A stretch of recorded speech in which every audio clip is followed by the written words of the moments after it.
cara agar kita bisa terbebas dari perbuatan keji dan mungkar adalah kita harus tahu bahwa kita ini hanyalah makhluk yang tak punya kuasa apa-apa, makhluk yang tak bisa bergerak walaupun sebiji darah. Itulah kesadaran itulah yang membuat kita terbebas atau terhindarkan dari perbuatan keji dan mungkar. Kedalaman dalam zikir izin pencerahan tentang syahadat dan harus bagaimana kita melaksanakan syahadat. Nyuwun sangat. Okay. Alhamdulillahirabbil alamin. Syahadat itu adalah penyaksian. Bisa dikatakan syahadat itu iman. Jadi untuk membuktikan syahadat, membuktikan iman yang kita imani, membuktikan kita selama ini mengaku beriman kepada Allah, ya wajib kita buktikan keberadaannya. Bila kita sudah bisa membuktikan keberadaan siapa yang kita imani, siapa yang kita ikuti, siapa yang kita tuhankan, baru itu yang dikatakan syahadat. Akan tetapi selama ini kan kita, termasuk saya, bersahadatnya hanyalah mengucapkan 2 kalimat syahadat. Hanya omongan 2 kalimat syahadat saja, belum bersahadat. Karena hanya ngomong syahadat saja, asyhadu alla ilaha illallah wa asyhadu anna muhammadar rasulullah. Hanya kalam saja, bukan syahadatnya. Jadi contohlah misal selama ini, siapa yang paling kita syahadati di dalam hati kita?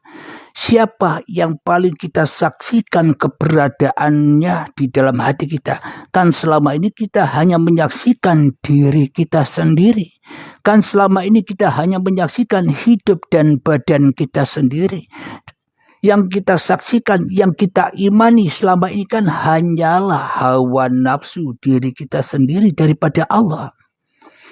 Jadi bila kita masih hanya bersyahadat kepada hawa nafsu kita sendiri, maka selamanya kita tak akan pernah bisa bersyahadat kepada Allah.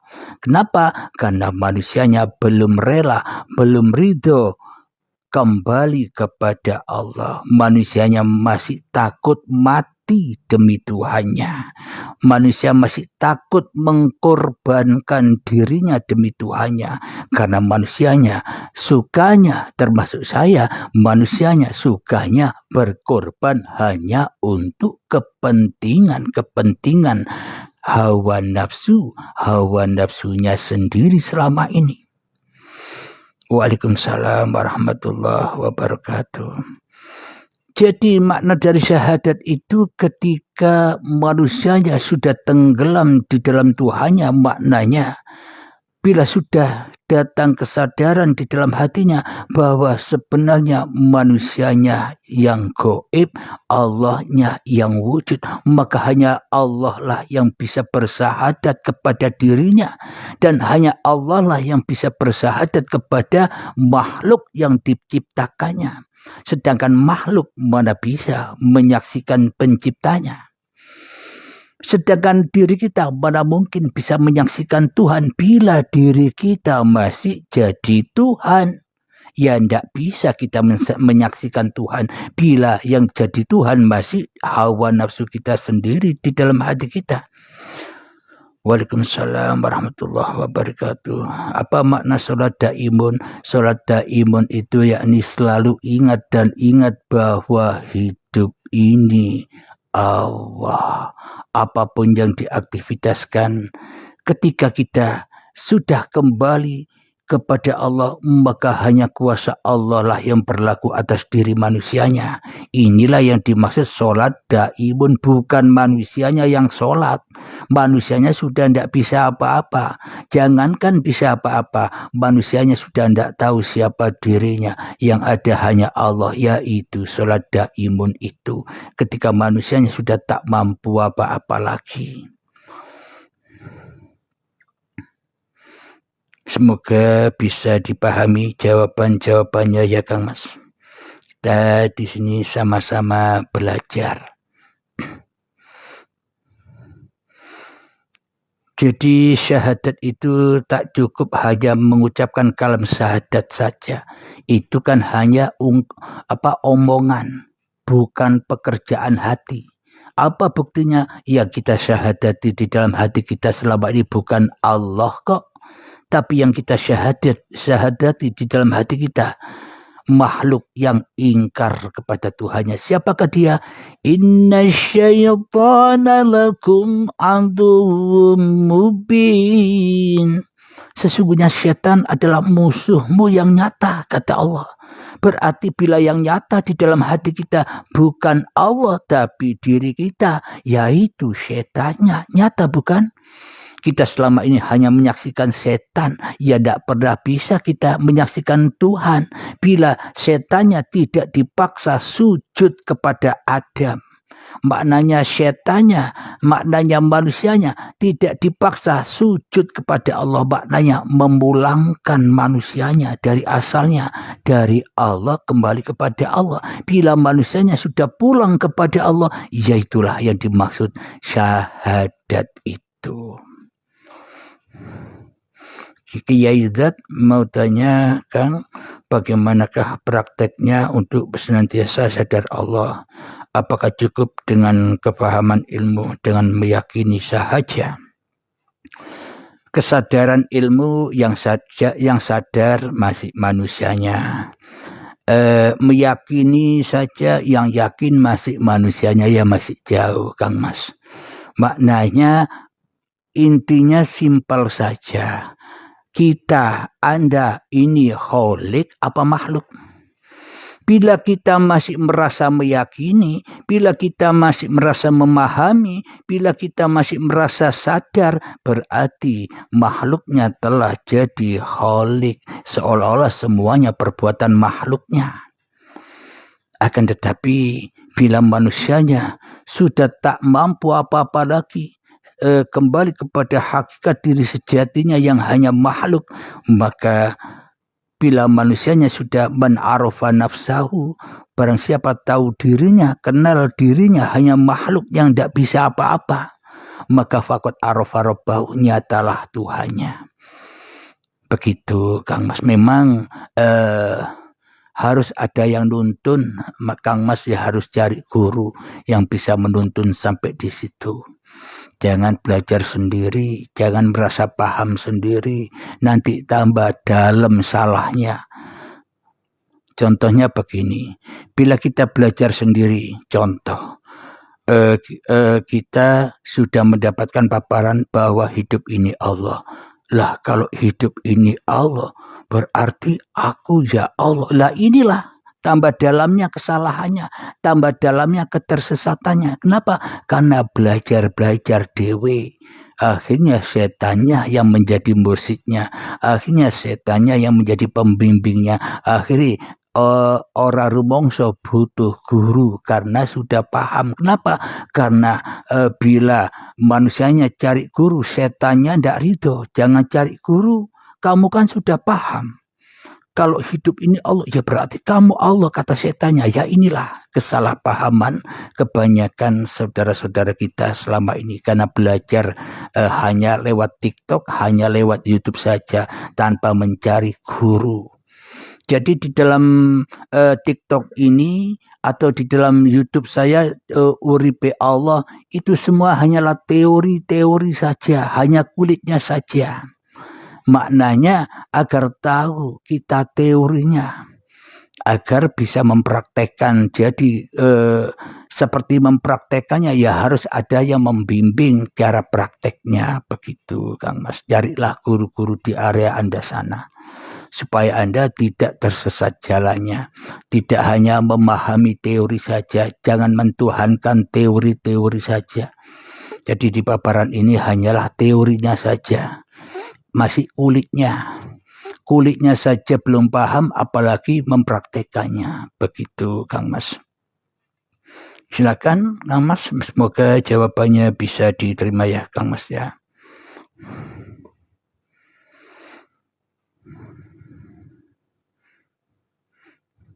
Jadi media TikTok atau YouTube Uripe Allah ini media untuk memahamkan teorinya agar kita tak salah berteori, tidak salah jalannya. Akan tetapi teori saja tidak cukup, ya harus belajar mengaplikasikannya. Untuk mengaplikasikannya, ya harus cari gurunya. Kata Makola, bila tak punya guru berarti ya akhirnya hawa nafsunya yang menguasainya. Akhirnya seolah-olah tak butuh guru, aku sudah paham. Kalau hidup ini Allah, ya aku kan Allah. Ngapain Allah nyembah Allah? Allah kok cari guru? Nah ini bagi orang-orang yang salah memahaminya. Jadi ciri-cirinya begini, bila orang yang salah paham, hatinya tambah atos, tambah keras, tambah mudah menyalahkan orang lain, itu cirinya. Meskipun seolah-olah sudah paham kajian Uripe Allah, tapi ketika hatinya atos, melihat orang lain salah, itulah tanda bahwa kita ya harus cepat-cepat cari guru pembimbing. Carilah di area Anda sana, carilah guru-guru. Semoga Anda mendapatkan guru-guru yang dimaksud.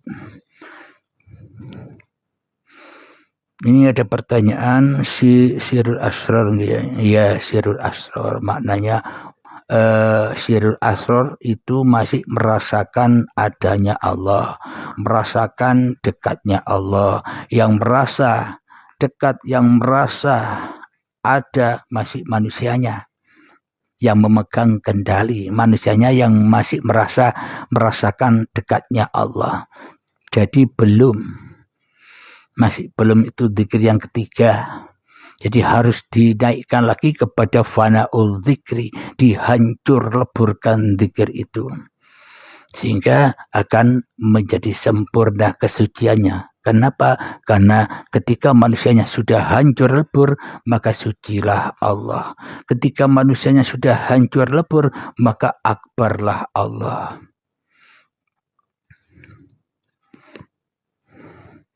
Silakan, ada yang mau naik?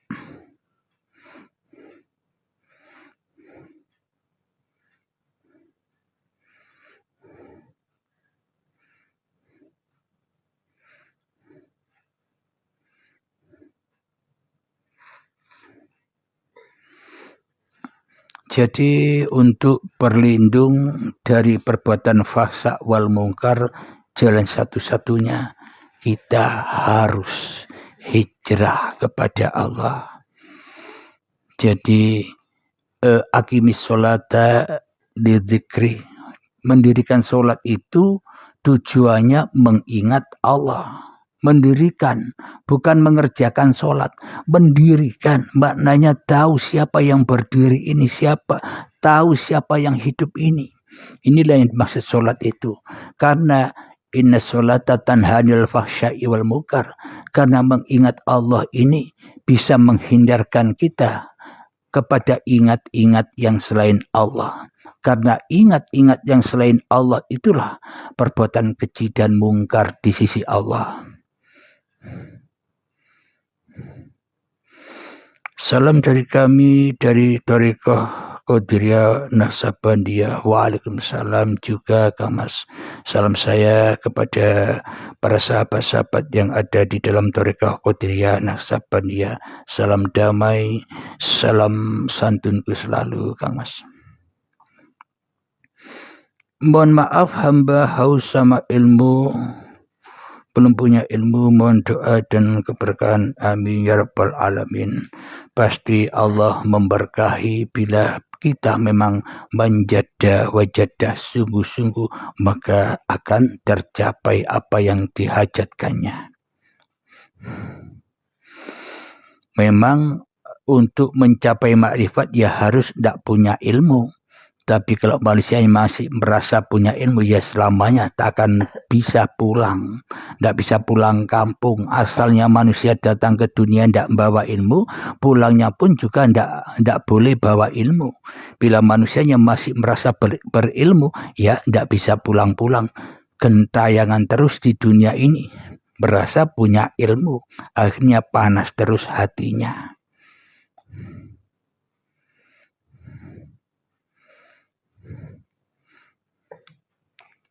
Jadi faksa wal mungkar, inna sholata tanha anil faksa wal mungkar. Menurut syariatnya begini. Jadi faksa wal mungkar itu masih adanya sifat takabur di dalam hati kita secara syariatnya ya. Masih adanya sifat iri, dengki, ria, ingin dipuji orang, dendam, apalagi dolim, ya itulah faksa wal mungkar itu secara syariatnya. Contoh-contoh, ketika kita sedang beribadah, kita terkadang kepingin dilihat oleh orang lain. Kita bangga kalau kita dilihat orang lain ketika kita berangkat ke masjid untuk sholat tarawih. Hati kita bangga melihat dilihat oleh orang lain supaya supaya kita diakui bahwa kita sebagai orang yang ahli ibadah. Akan tetapi perasaan itu tetap ada dan tambah besar bila Tuhannya masih hawa nafsu. Tidak akan pernah bisa untuk meninggalkan perbuatan keji dan mungkar ketika kemungkaran atau hawa nafsu itu masih mentuhani manusianya, masih menjadi Tuhannya manusianya. Secara logikanya begini, bila manusia sudah mengenal Tuhannya, apakah mungkin manusia butuh kebanggaan, butuh penilaian orang lain? Sedangkan orang lain yang kita sangka pun juga Allah semua. Masa Allah butuh kebanggaan, Allah butuh penghormatan. Nah, bagi orang yang sudah mengenal Allah, ya tak akan pernah lagi mengharap kebanggaan, kemuliaan dari orang lain. Kenapa? Karena orang lain pun juga dikuasai Allah. Jadi orang-orang yang sudah kembali, yang sudah mengenal Allahnya, sudah terhindar dari perbuatan faksa wal mungkar. Kenapa? Karena sudah mengenal Tuhannya yang ada di dalam segala sesuatu, yang berkuasa atas segala sesuatu. Jadi sholatnya pasti ikhlas, tidak berharap apa-apa. Ibadahnya ikhlas, tarawihnya ikhlas. Ikhlas karena apa? Ikhlas karena semua ini bukan aku yang kuasa. Ikhlas karena ini hanyalah kekuasaan Tuhan yang bisa memperjalankanku ke masjid untuk sholat. Jadi bagaimana mungkin aku berharap-harap membangga-banggakan sholat yang bukan aku yang menjadi penguasanya di dalamnya. Inilah yang disebut ikhlas itu. Kenapa? Karena al-ikhlaslah yang sudah berlaku. Karena lillahi ta'alanya lah yang sudah berlaku atas manusianya. Maka perasaan ingin dilihat orang, mencari kebanggaan, kemuliaan sudah tidak ada lagi. Kenapa? Karena manusianya sudah aqimis sholat, sudah mendirikan sholat, maknanya sudah mendirikan ingatannya bahwa hidup inilah Allah. Apapun ibadahnya kepada Allah artinya jumpa langsung padanya. Bagaimana kita bisa menunggal? Tidak bisa manusia menunggal kepada Tuhannya. Kenapa? Kalau manusia bisa menunggal kepada Tuhannya berarti manusianya lebih berkuasa daripada Tuhannya. Kalau manusianya bisa menunggal, bisa menyaksikan Tuhannya berarti seolah-olah Tuhan tak bisa menunggal kepada manusia. Bila manusia yang merasa tajalli kepada Tuhannya berarti semua daya upaya kan masih dikuasai manusia. Ya batal tajallinya, batal makrifatnya. Karena semuanya itu masih dikuasai oleh manusianya. Manusianya masih menjadi kholik bagi dirinya yang merasa bisa tajali, yang merasa bisa manunggal. Begitu Kang Mas. Kedalaman dalam zikir. Mohon pencerahannya tentang bagaimana cara mengetuk kalbu agar kita ketemu sama Sang Pencipta. Ketuklah kalbumu, keluarkan dirimu dari kalbu yang bukan milikmu. Jadi maknanya kalbu itu kan asalnya dari kalbun. Kalbun itu apa? Anjing. Jadi manusia termasuk saya selama ini pelihara anjing. Kenapa? Bagi orang-orang yang masih memperturutkan hawa nafsunya, maka derajatnya tak lebih tinggi daripada binatang ternak atau tak lebih tinggi daripada anjing dan celeng. Bagi manusia yang masih memperturutkan hawa nafsunya, maknanya memperturutkan hawa nafsunya kalau kita pandang secara syariat, orang-orang yang suka berzina, berjudi, yang suka kejahatan itu yang memperturutkan hawa nafsunya kalau dipandang secara syariatnya.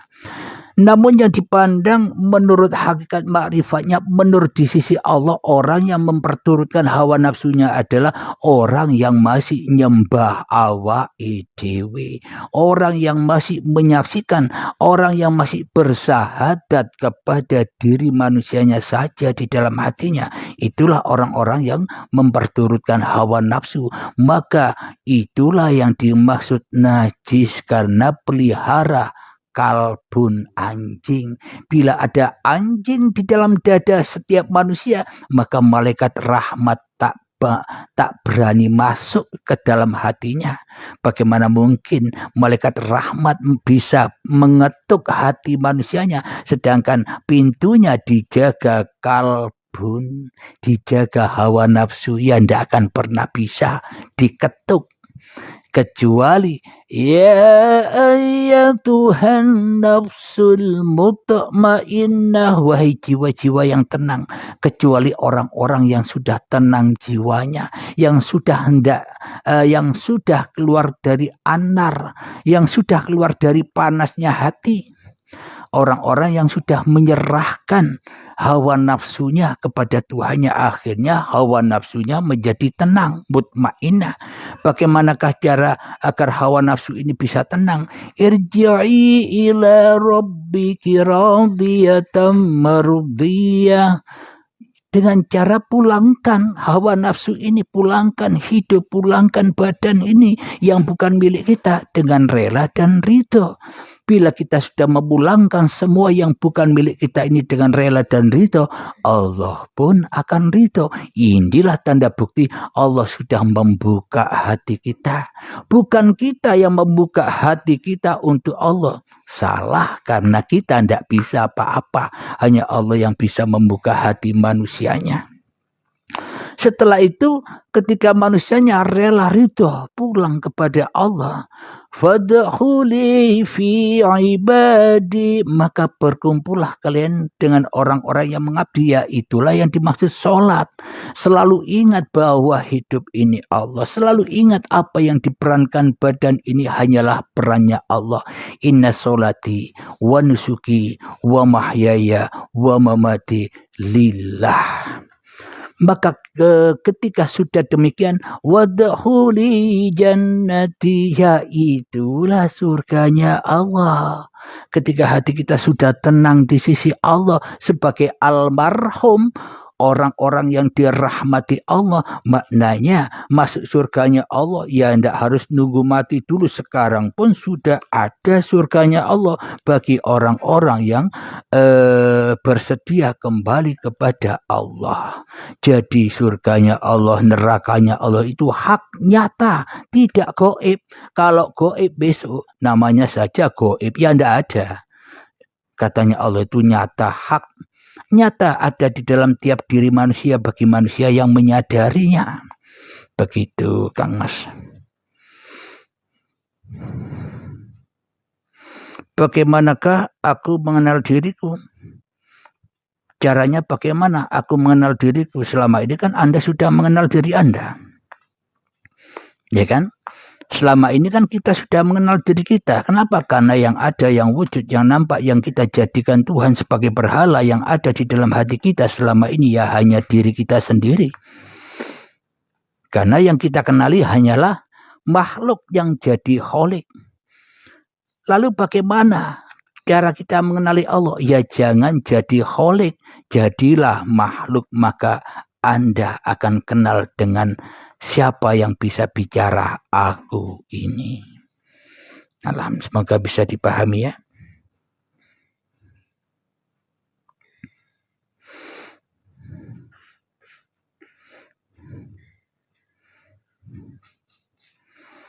Semoga bisa dipahami. Sambil ngopi ya, moga ngopi-ngopi Kak Mas.